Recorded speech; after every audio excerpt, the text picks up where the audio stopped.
নানান নাটকীয়তা ও জল্পনা কল্পনা শেষে রোববার ভারতের মুখোমুখি হয়েছিল পাকিস্তান। মাঠে নামলেও এই ম্যাচেও হাত মেলাননি দুই দলের অধিনায়ক। পরিবর্তন আসেনি ম্যাচের ফলাফলেও, যেখানে আগে ব্যাট করে ভারতের দেয়া 176 রানের লক্ষ্য তাড়ায় ম্যান ইন গ্রিনরা গুটিয়ে যায় মাত্র 114 রানেই।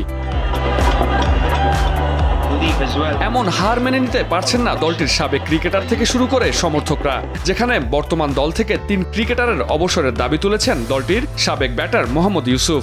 সামাজিক যোগাযোগ মাধ্যমে তিনি লিখেছেন, বাবর, শাহিন, সাদাবদের সময় শেষ, টি-20 দলে নতুনদের দরকার। একই সুর ছিল শহীদ আফ্রিদির কণ্ঠে। নিজের জামাতা সহ বাবর, সাদাবদের দল থেকে বাদ দিতে চান তিনি। যারা পারফর্ম করতে পারে না তাদের দলে রাখার কোনো যৌক্তিকতাই দেখেন না আফ্রিদি।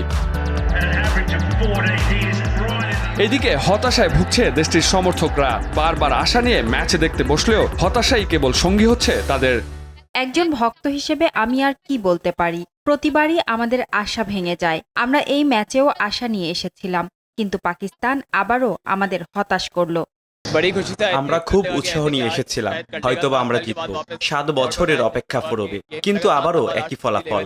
দেখা যাক পরের বার কি হয়। তবে ভিন্ন চিত্র ভারতের মাটিতে।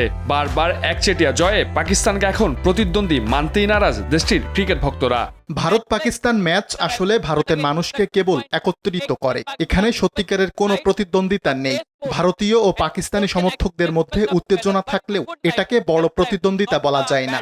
পাকিস্তানকে হারিয়ে ইতিমধ্যেই সুপার 8 নিশ্চিত করেছে ভারত। তবে শঙ্কা তৈরি হয়েছে সালমান আলী আগার দলের। পরের রাউন্ডে যেতে হলে নামিবিয়াকে হারানো ছাড়া কোনো বিকল্প নেই টেবিলের 3-এ থাকা দলটির। মুমসাদ দিনুরি, RTV।